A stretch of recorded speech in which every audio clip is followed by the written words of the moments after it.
This is Dave, and I'm here with Ethan, and together we are Dave and Ethan's 2000-inch Weird Al podcast, episode 185-inch. On this episode, we conclude our interview with Vincent Paterson, the choreographer and opposing gang leader from Weird Al's Eat It music video. It's Dave and Ethan's 2000-inch Weird Al podcast. It's a podcast about Weird Al. It's Dave and Ethan's 2000-inch Weird Al podcast. Seriously, the whole podcast is about Weird Al. Dave and Ethan's 2000-inch Weird Al podcast. You don't have to listen, but we're glad you are. Dave and Ethan's 2000-inch Weird Al podcast.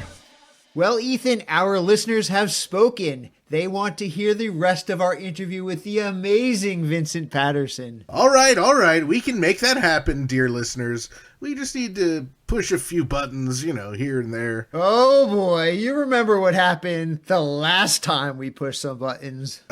Good point. Let's leave it to our good-for-nothing intern Frank, who is somehow good for pushing buttons. Yeah, if he's so bad, how is he so good at pushing Sorry, buttons? Dave, no time to explain, because it's time for What's Happening in Weird Al-Related News! The unfortunate return of the ridiculously self-indulgent, ill-advised Vanity Tour starts back up again tomorrow, February 2nd. Weird Al's first stop will be in Kalamazoo, Michigan, then on to Nashville and Springfield, Illinois, and then Saginaw and Detroit, Michigan, before heading overseas to Europe, and then Australia, and finishing up in Hawaii. Now, Ethan intends to be at all of the North American shows, so if you will be there too, he would love to say hello to you, and he would love for you to take some of our commemorative wooden nickels. We also intend to record bonus episodes for all these North American shows, so be sure to sign up over at patreon.com/2000inch, because not only will you get early access to these episodes, you'll also be supporting the podcast. It's a win-win-win!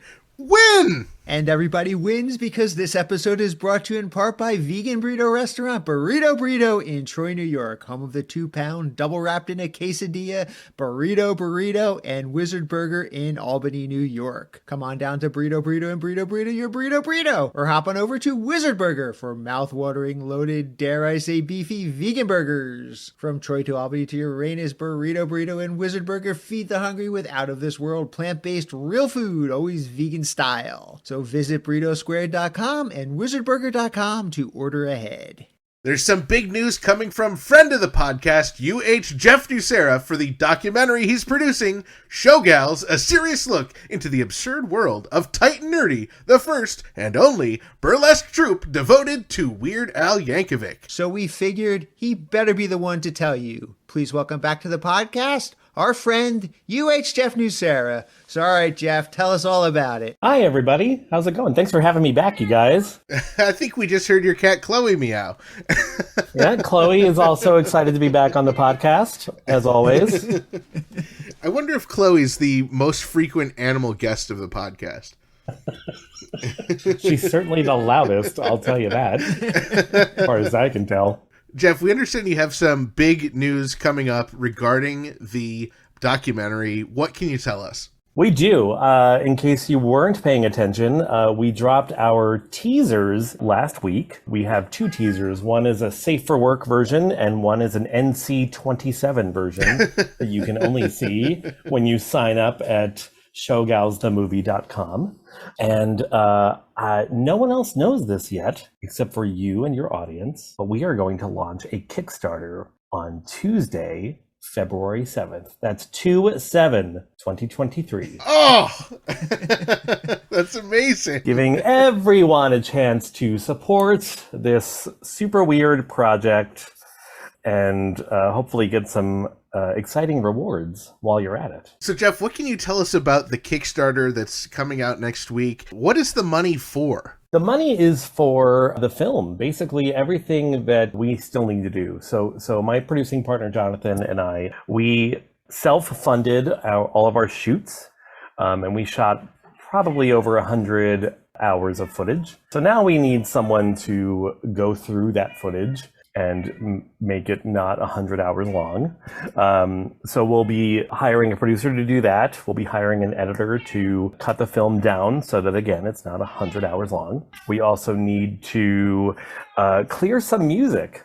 Al's tracks are a big part of this, of their show, and we would like them to be a big part of our movie. But Al, doesn't have the rights to his parodies, as you know, so we have to go through a lot of steps to get that music cleared so that we don't get sued to death when we use them. This documentary sounds like it's going to be so exciting. I really hope everybody goes over to Kickstarter to support it. How, Jeff, do we get to this Kickstarter? The Kickstarter will launch again on 2/7, and you can find it at beartobestupid.com.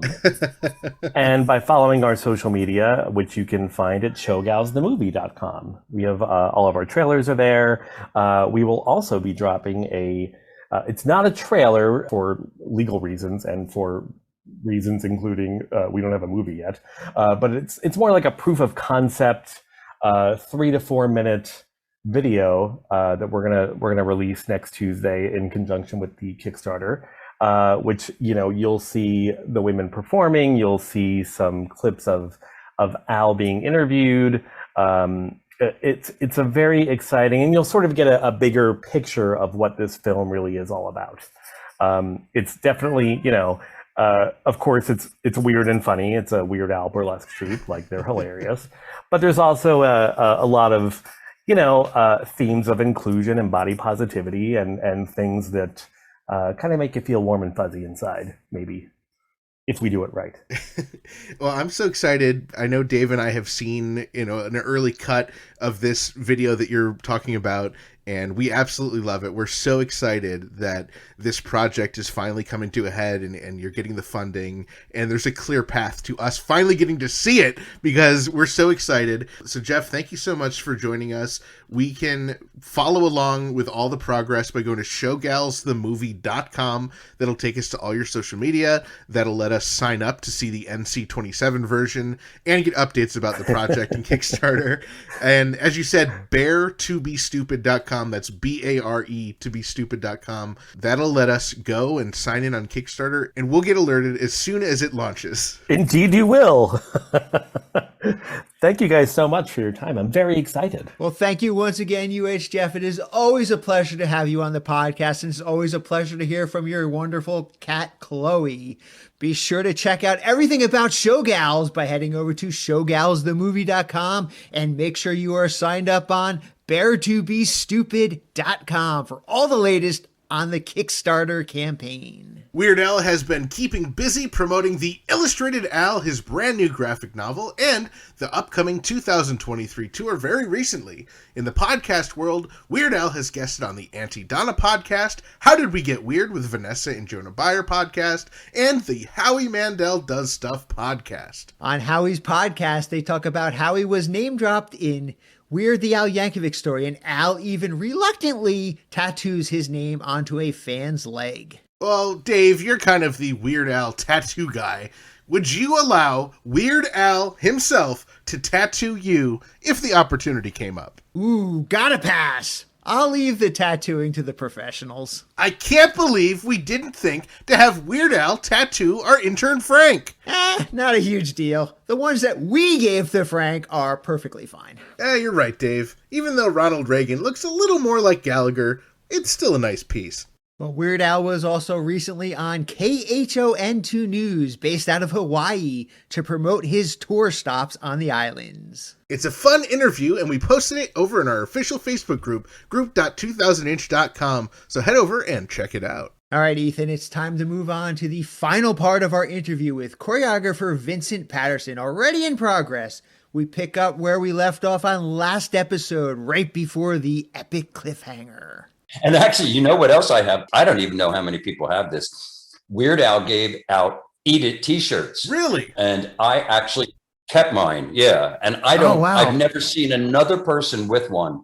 And I think they're really, really rare. But yeah, I have my Eat It t-shirt that says Eat It on it, as well as the black and yellow t-shirt. Yeah, that I wore. Yeah, it's a real keeper. We would love to see a photo of that. And I know our listeners would love to see a photo of that too. That would be very cool to see. Oh, great.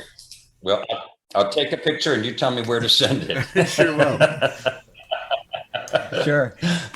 So when you described working with Michael Jackson, you sort of, you said he came in, he's kind of quiet, he's kind of shy at first, and then he really, gets into his element. And that's sort of what we've heard a lot of when we talk to people who've worked with Weird Al. Did you feel that same way about Al, or how would you compare the two of them? Well, I really regard Al as a major talent. I mean, it takes a lot to be able to do a parody that can really pay off, that does two things, that does make fun of the situation, but does it in a loving way.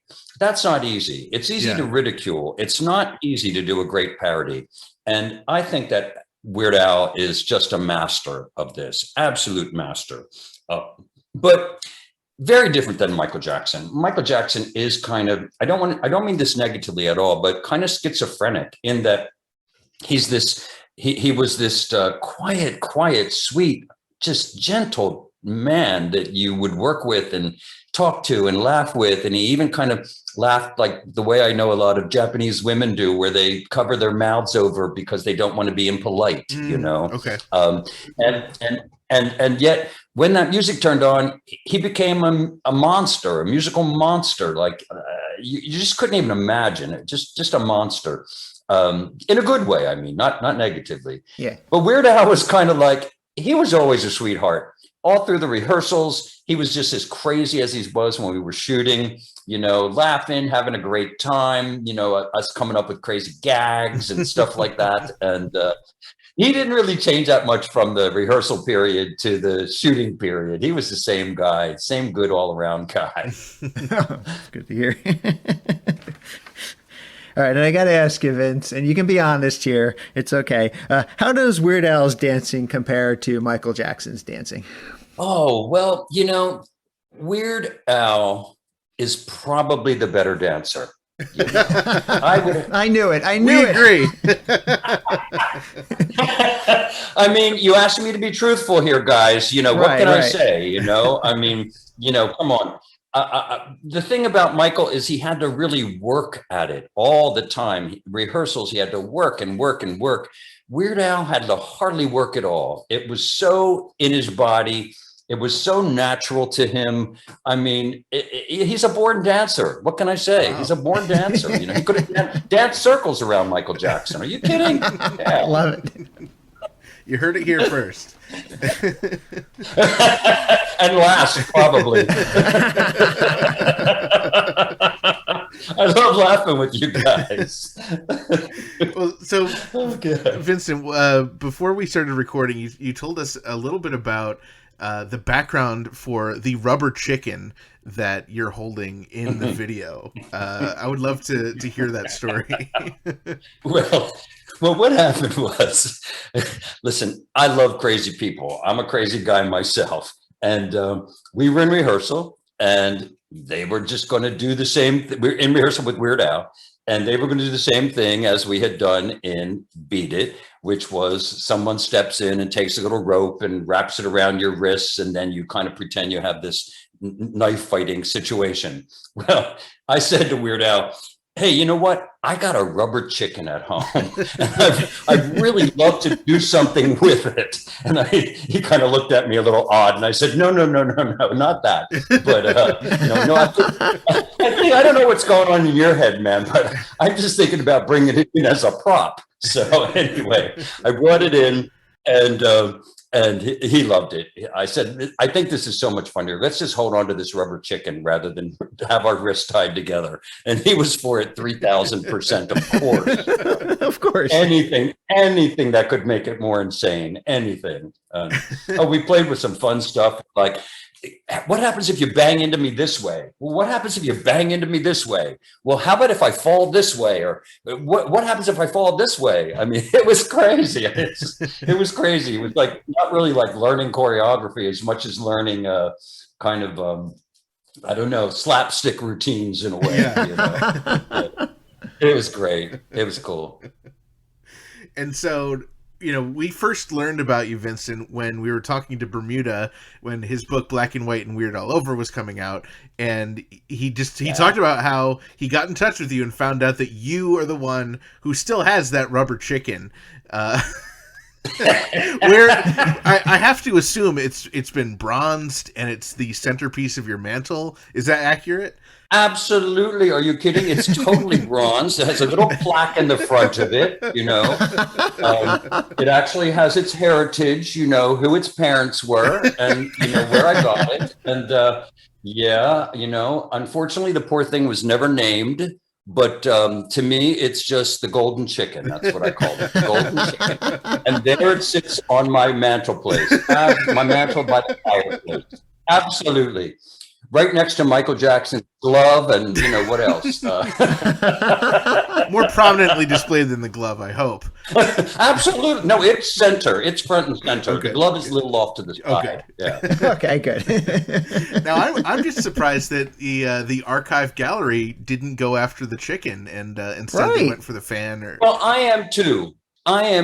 I guess they didn't realize. I mean, I guess it's easy to replace a rubber chicken and put a fake one in there, But they had asked me about that rubber chicken, but I said, I think these other pieces might be a little bit more interesting. Okay. So they passed on the rubber chicken. Yeah, they passed on it. Did anything else from Eat It make it home with you and is it still in your collection?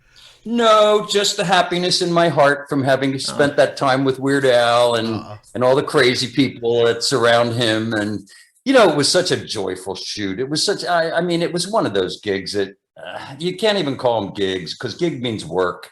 And it was more like play, seriously. I mean, it was nothing but laughter the entire time. Now, in that way, I have to say, working with Michael Jackson, there was a lot of that went on in rehearsals. We would focus and work really hard and then just crack up over the craziest things and laugh. But, with Weird Al, it was just laughter the whole time. Everybody. And every time he would come up with a new gag or something, we all got hysterical. And oh my God, he's just the funniest man and sweet, just so sweet and kind and unassuming and humble and, just, I don't know, just fun, basically fun. F-U-N. Yeah. Fun. Truly. Now I'm curious, something like, either where you're dancing with the rubber chicken or you've got the knife and the fork and you're dancing with that. Is that coming from, well, the rubber chicken obviously came from your mind, but is that, something that Weird Al says, I just need a dance here and he puts you in charge? Or does he have idea and he says, I kind of want the dance to look a little bit or work like maybe Beat It or something like that? How does that whole, choreographing the song work? Yeah. I can't remember who it was, but he actually had a choreographer, so to speak. Okay. I wish I could remember who it was. I can't, unfortunately. I think he helped pull people together for Weird Al, but when we kind of got to rehearsals, I was the one who had been in Beat It, and so I was the one who kind of knew the steps. So I politely they asked me would I just show everybody the movement and stuff like that. And so, so I just took it upon myself to do it. Okay. But I didn't take the credit. I don't remember who, again, sorry guys, I can't remember the guy who did it, but he was just basically helping Weird Al out because it was we were taking the same choreography and just mimicking it and making some funny, weird, bizarre things happen inside. But it was the same choreography, basically. Yeah. Yeah. Now, every indication of Al and Michael's interactions throughout the years had always seemed that they were on good terms and Michael Jackson was really generous in a number of ways. Did you ever speak about Weird Al and being on Eat It with Michael? Oh, yeah. Because, I worked with Michael for 17 years. So, after he had seen Eat It, I think the next project I did with him was Smooth Criminal, actually. And we talked about it, and he said, I can't believe you did eat it. And I said, yeah, I did. And I told him I was the only one who did it. And he said, I know. And he would wanted to know everything. Did I have a good time? What was Weird Al like? Was he fun? And yeah, I said, yeah. And I said, you should meet him sometime. And he goes, oh no, I will meet him sometime. I will, And I don't know if they did. I hope they did, because, then Weird Al did Fat after that, after Bad. Right. And went on. But, Michael was a great guy, and he had a great sense of humor. I mean, a sick sense of humor, and never really got to do much with it. He was always so taken care of and kind of hidden. And right. I guess when you're that famous, it takes a toll. But, there was one time when we were shooting, what were we shooting? I think it was Black or White. And Macaulay Culkin was on the set because he was one of the kids I was using in part of it. And Michael Jackson said, he looked at me across the room one time. We were having lunch, and he goes, Vince, come here. So I went with him. We went up onto the top of the roof of this building at Culver Studios and threw water balloons down on everybody. Michael Jackson, Culkin, and me. Yeah. So, there's a little Weird Al in there somewhere. What can I say? Wow. I hope they did meet. I think they probably would have had some great laughs together. Jackson really did have a great sense of humor, a really great sense of humor. I'll tell you another quick funny thing with Mike. In Black and White, the same thing. At first he said, I don't think we're going to do much dancing in this. And I said, really? And then he said, well, okay, we will. Let's do some dancing. So I started to create all these things. And I said, it would be great. Maybe we could have like some, dancers from East India or African dance or, stuff like this. Maybe we could have American Indians coming down the hills. And he was like, yeah. And I could have a headdress on, And I said, well, I'm not quite sure about that part, but, let's see what happens. Then this is what he said to me. He said, well, you know what? Because it's black and white, what if we have a bunch of black people picking cotton for a white slave owner? And I said, okay. And he slapped me so hard on the back. He goes, I can't believe you believed me. I can't believe. Who do you think I am? And I was like, oh my God, Michael, you got me on that one, man. You got me on that one. I was like tongue-tied. What the heck do I do? White black slaves. I mean, my God, really? He was crazy. He was so funny and really, really crazy. And I just hope he and Al did have a chance to meet at some point because, like I said, I know Mike really enjoyed Weird Al's work, and we laughed about it a lot. Yeah, that's so fun. Yeah, I love to hear that. Oh, good guys. So, Vince, I want to ask a little bit more about Michael Jackson and some of the other videos you were in. Of course, I didn't know this till I saw it in your book, but you were a zombie dancer in Thriller, which is incredible because that is another iconic Michael Jackson video. And yeah, we actually had a guest on our podcast a while back. She also worked with Weird Al. She's behind the iconic fat suit and costume. And she was also a zombie in the Michael Jackson Thriller video. Her name is Kamala Henneman. I'm just wondering if you had any interactions or remember Kamala. She wasn't a zombie in in Thriller. No. Oh, she did makeup, and she said she was a zombie in the beginning. Maybe it was recorded at different times. Yeah, there were a lot of extra zombies that came crawling out of the ground and stuff like that.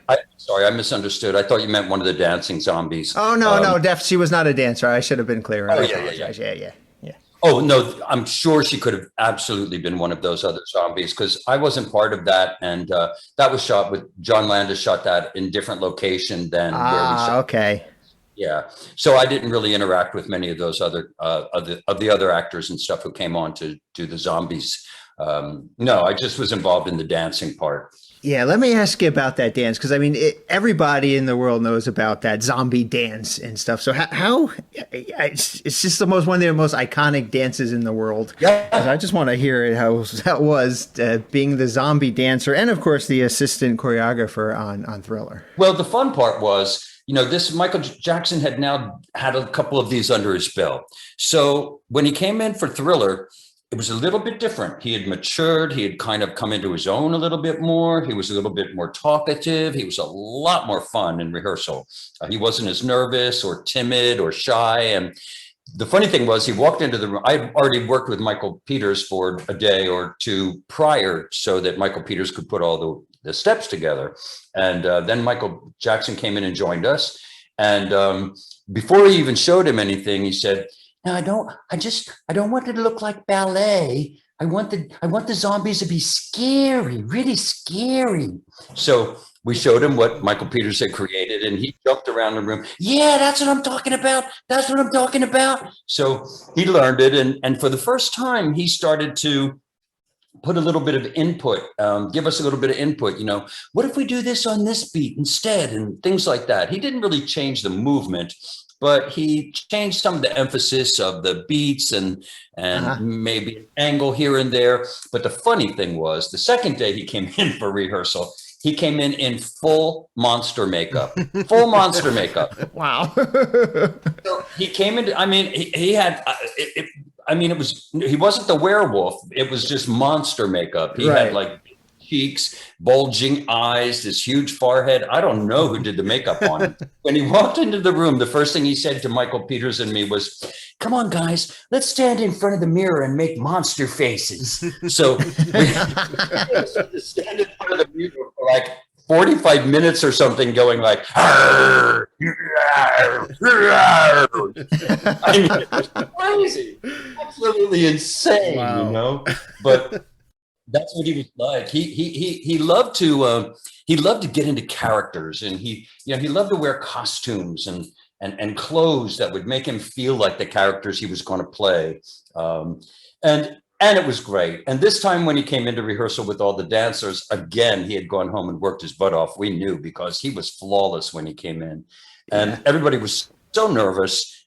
Most of the people had not worked with him. There were just a couple. I think it was one other guy who had been and Beat It with me, but as dancers. But he was so sweet, and everyone was scared to death. And the minute he came in and just started working his charm and being his sweet, humble self, everybody fell in love, and we worked our butts off. And I remember him at the end of the day leaving and saying, "Thank you, everybody. We're going to make history."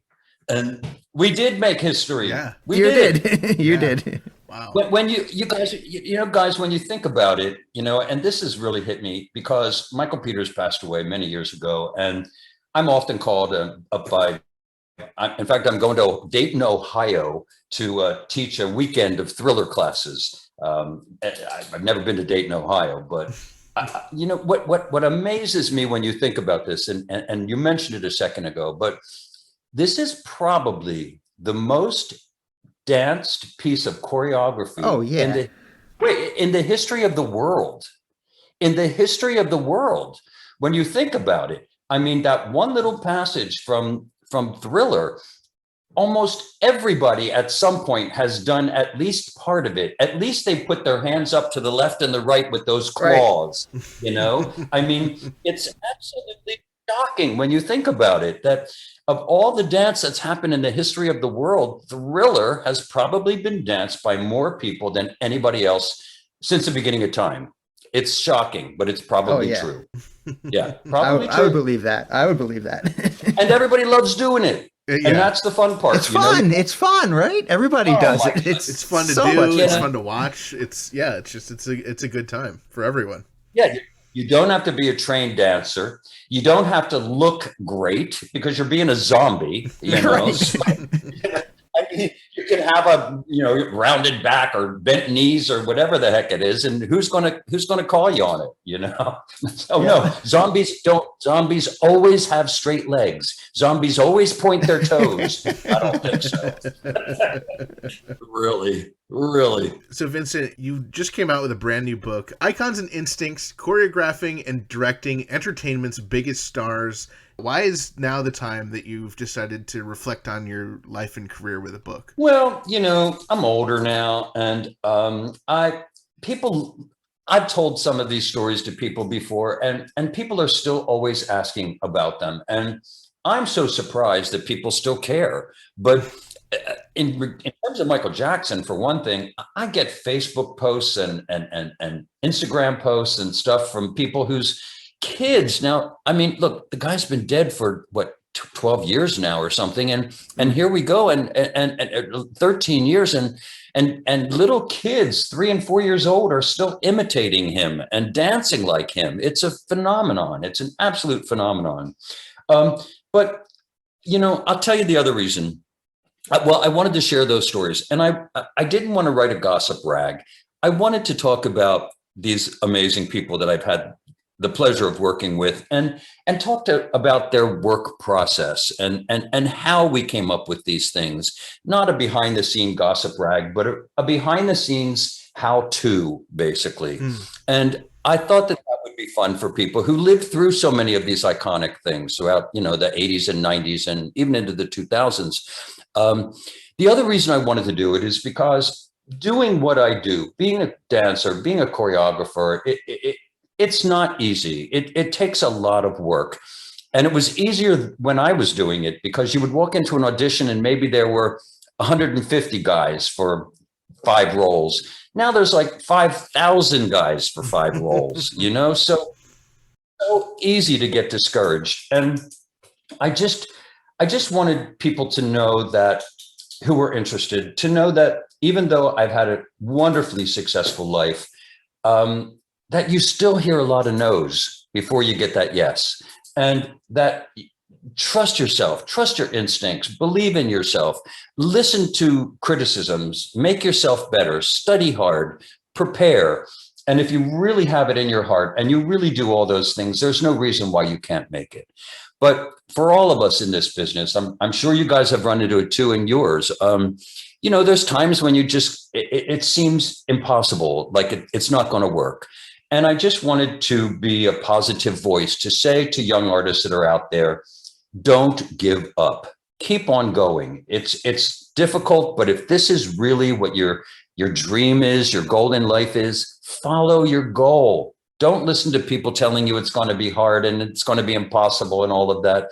Just live your truth, live your reality, and have a good time. If it doesn't work after a long time, if you're constantly bashing your head against the wall, be wise enough to change course, but don't do it before you've given it your best shot. So that's why I wrote my book. I love that. That's so amazing. We can get Icons and Instincts, Choreographing and Directing Entertainment's Biggest Stars by Vincent Paterson with Amy Toft everywhere now. And it's an incredible book. Yeah. We highly recommend it. And, I wanted to, before we go, mention, you don't just talk about Weird Al and Michael Jackson and Madonna in the book.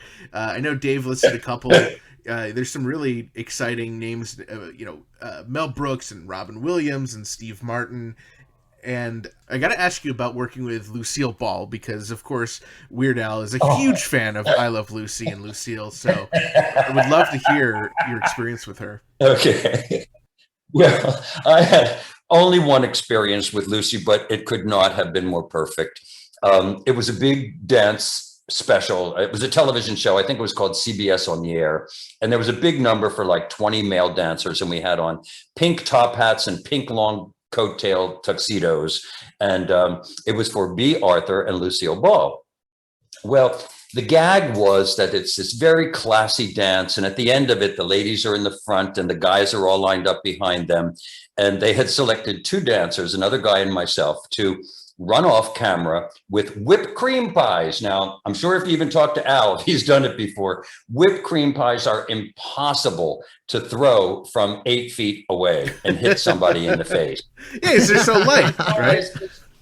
There's no weight to them, Whipped cream pies are designed to be, they're the one that you smash people in the face with. Well, Right. that was not the situation we had. So for a week, all during rehearsals, I had whipped cream pies that I had to go and stand and heave them against this just circle on the wall. And I thought I was getting really good. So we got to the part where we were about to throw the pies, and the producers came running up to the other guy and myself and said, listen, you guys, this is the last shot of the day. We are running way over time. You have got to hit these ladies right smack in the middle of the face, because if you don't, they've got to go back to hair and makeup, and everybody's going to be upset. So not, that kind of pressure on you already. So my buddy and I go dancing off the side. We get the whipped cream pies. And on the cue, We hurl those pies. Well, my friend's pie went right smack in the middle of Bea Arthur's face. Mine only skimmed Lucy's head. I was mortified. You heard this universal groan. Oh, oh. Nobody talked to me during the break. They had to take the ladies back with all new hair and makeup. And oh my gosh, people were pissed, especially the producers. But it wasn't my fault. So we come back, we do it again. We get off, my other friend and I go running off. We get the cream pies. Baby, I prayed to any God that existed. Please let me nail Lucy, please. Well, I hurled that. I'm telling you, a World Series pitcher, and it smacked her right between the eyes, and I thought her head was going to fall off. She like went back like a bobblehead in a Chevy, and I am not kidding, you know. And it was perfect. It was perfect. It was okay. That's a wrap. Well, the fun part, that was fun. But later, what happened was I got onto the elevator, and Lucy and her husband were on the elevator, and I introduced myself, and I said, Miss Ball, my name is Vincent Paterson, and I was the one who threw the pie in your face, and I'm so sorry that I missed the first time. And she said, in that gravelly voice from, I think, Smoking Chesterfields or whatever they were, oh, honey, you know, I don't know why they gave you a damn whipped cream pie. Those are impossible to throw from across the room. She said, but you know what's even harder than that? And I said, what? And she said, throwing a pie at Lucy. And I thought, oh my God, I do love Lucy. I love Lucy. Yeah, that was my Lucy. And I actually found this. I found this on YouTube. Oh. You can find it. You can watch. Wow. And I did a reading. I did a reading at a local bookshop like a couple of weeks ago, Book Soup, and I had a picture of that last frame of Lucy getting that pie smack in the face, and Bea Arthur's a little off to the side, and I was like so proud of myself.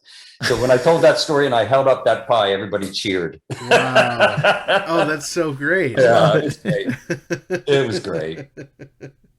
How incredible. That's my Lucy story, yeah, guys. So, Vincent, one of our dream guests on the podcast is to have Paul McCartney on the podcast, and you worked with him on Strangehold back in 1986. I'm just curious if you could tell us a little bit about working with Paul McCartney. I know Weird Al is a huge Paul McCartney fan, as everybody is. Oh, yeah. You know, I grew up with the Beatles. I felt as a young teenager that everything that the Beatles did was everything that I was about. The look, I wanted to look like that. I even bought a Beatle wig and wore it around. How sick was that?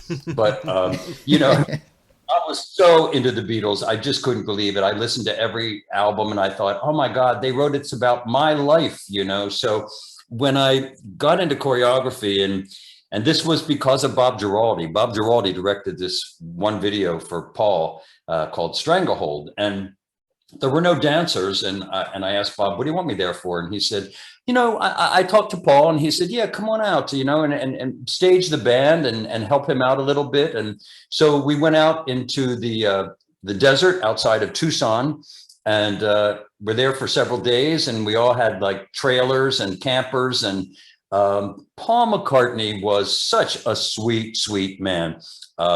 His wife, Linda, was there at the time, and his two kids who were young. Stella was a kid then. Oh my God, so far away from being the fashion designer that she is now. And yeah, it was just so sweet. And we ate together, we hung together, everybody, the whole crew. But that's what he was like. He was such a down to earth guy, just a stupendously wonderful, warm, charming man.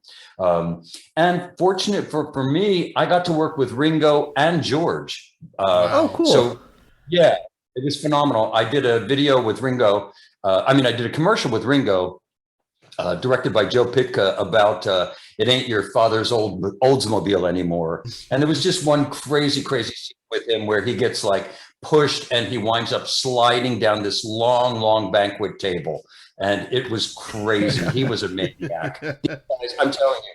And George was like totally the opposite. George was more like Michael Jackson in the quiet time. He was so, nothing fazed him. He was so sweet. He was so just quiet. And there was this one crazy part in this video. The video was called I Got My Mind Set on You. And he was sitting in this chair through the whole video. And then at one moment, it turns into a dance double who does these bizarre, almost Cirque du Soleil acrobatics all over this chair. And then all of a sudden the camera does a little switch and George is sitting back down, very cool, calm, and collected, as if he had just done this whole piece himself. So, I was so fortunate to get to work with all those three guys. I mean, they were my heroes for so long. And to find out as well that your heroes are great people and kind people and fun people, it only makes your life happier. What can I say? That's so awesome.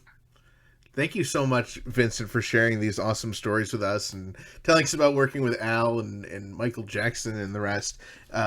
We hope everyone, like us, checks out Icons and Instincts, Choreographing and Directing Entertainment's Biggest Stars, your brand new book. It's excellent. It has a picture in the book taken by John Bermuda Schwartz of you with Weird Al. How cool is that? Absolutely. Oh, I needed to put that in there. I've done many things, but when Bermuda sent me those pictures, I said, can I put one of these in here, please, please? He goes, are you kidding? Yes. So it was my honor. Oh my God. One of my favorite things ever. So awesome. Thank you so much for joining us. Thank you, guys. Thank you, David. Thank you, Ethan. I really enjoyed it. And I really enjoy your podcast. I've listened to it a lot. And you have wonderfully eclectic people on there. And it's always fun and always exciting. And it's truly an honor to be part of it. So thank you guys very much. Well, thank you so much for joining us on the podcast, Vincent Paterson. That was such a fun interview. If you liked hearing from Vincent, and we have to imagine you did, be sure to pick up his book, Icons and Instincts, Choreographing and Directing Entertainment's Biggest Stars. Plus, you'll need it for your Weird Al collection. And be sure to check out VincentPaterson.com and give him a follow on social media. Dave, I could not stop laughing that whole interview. What a great time with Vincent. Ooh, well, that noise means that we have a message on our 347 Spatula hotline, the official hotline of Dave and Ethan's 2000-inch Weird Al podcast. All right, Frank, let's hear it. Hello, this is Steven, and I was just looking through my book of the Illustrated Al, and I happened to see it that on one of the pages for Good Old Days is the hotline number for Dave and Ethan's 2000-inch podcast, and I just had to call and tell you guys, hi. Wow, great eye, Steven! Now, the Good Old Days section of the Illustrated Al was conceived and illustrated by our good friends Jeff McClelland and Jeff McComsey. Well, luckily, you didn't have to look far to figure out how to give us a call. Well, we want to give a shout out also to our listener, Ian, who also recently noticed the phone number and posted it over on our Facebook group at group.2000inch.com. This episode is brought to you in part by Discover Darwin, promoting tourism in Darwin, Minnesota. Not only is historic Darwin, Minnesota, beautiful, it's also burlesque. Darwin Divine Dancers is Darwin's premier burlesque school. Va-va-voom!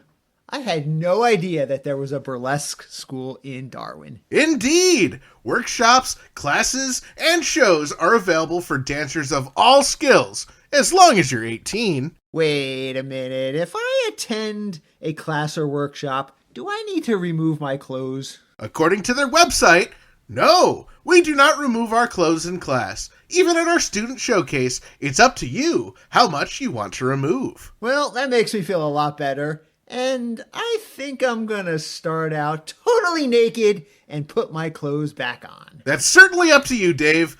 Don't miss their next show on March 4th. Ooh, March 4th. Well, I guess I'm going to need to get myself back to Darwin, Minnesota. Oh, actually, this is in Darwin, Australia. Ah, now it makes total sense. So visit Darwin, Minnesota on your next Burlexpedition. Discover Darwin, more than just the twine ball. And after you visit Darwin, Minnesota, be sure to attempt to visit discoverdarwin.biz. Dave and Ethan's 2000-inch Weird Al podcast is brought to you absolutely free thanks to our incredible sponsors, Burrito, Jackson Scoggins, and Discover Darwin. Our podcast is also supported by everyone in our Patreon family, with special thanks to our amazing close personal friend level Patreon supporters, Javier, Scott, Jeff, Nancy, Mike, Matthew, Kenneth, Gus and Alicia, Allison, Adriana, Ajax, Jake, Zeb, Zach, Dana B, Blair, and Kev. Also thanks to Chris and everyone else in our pretty stinking majestic Patreon family. If you enjoy our fantastically fun, freaky, family-friendly Weird Al podcast, please consider supporting us at patreon.com/2000inch. There are awesome benefits like getting your very own name mentioned on the podcast, plus your own private RSS feed and access to secret episodes. And now would be the perfect time to join if you have not joined already, because not only will you be the first to hear our remaining The Unfortunate Return of the Ridiculously Self-Indulgent Ill-Advised Vanity Tour concert review bonus episodes of 2022, you will also be the first to hear our brand new Weird the Al Yankovic Story Insider bonus episode series and all of our brand new upcoming 2023 Ridiculously Self-Indulgent bonus episodes. And don't forget to check out our official merchandise over at shop.2000inch.com. All proceeds from purchases go directly towards supporting our fine podcast. You should be sure to pick up your very own podcast logo coffee mug. Don't drink coffee or tea? It's also convenient for tossing boiling hot liquids at our lousy intern Frank. We love hearing from our listeners and other Weird Al fans, so be sure to join our Facebook community at group.2000inch.com and visit our Discord server for even more riveting Weird Al and Red Rump the Goody related conversations. You can find both of them linked on our website, as well as information about past episodes and past guests over at weirdalpodcast.com or 2000inch.com. Now, we shouldn't even have to say this, but each and every past episode of Dave and Ethan's 2000-inch Weird Al podcast is archived on our website, including every single inch episode and every single bonus episode, so you can listen to them for free anytime your little heart desires. That's right, you do not need to wait for new episodes of the podcast to drop on Wednesdays. If you have a need to hear Dave and my soothing voices, be sure to take a listen to our back catalog, will ya? Keep up on new episodes, podcast news, and events by following at 2000inch on Facebook, Twitter, and Instagram. And be sure to subscribe everywhere you listen to podcasts so you do not miss a single episode.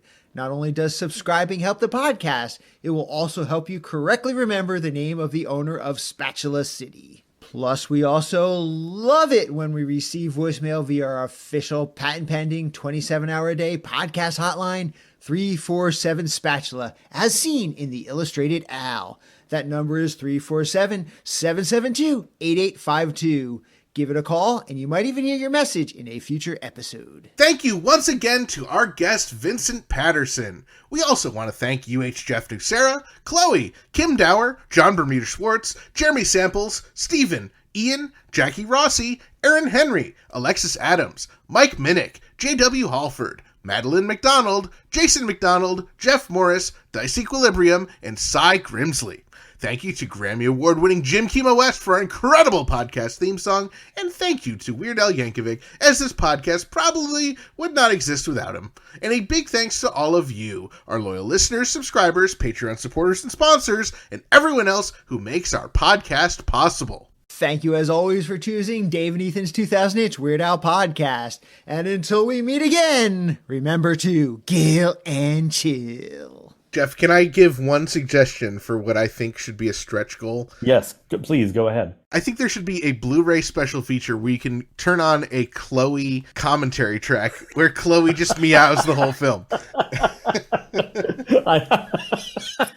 Let me look into what that'll take.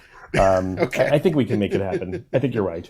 Special edition, special Dave and Ethan edition. It's Chloe and Dave and I meowing the whole time. Sold and sold.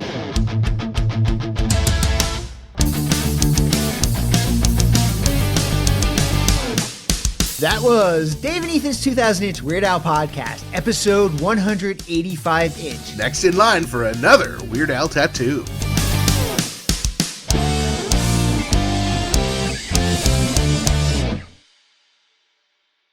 I'm going to take a picture in the shirt holding up the rubber chicken. Yes.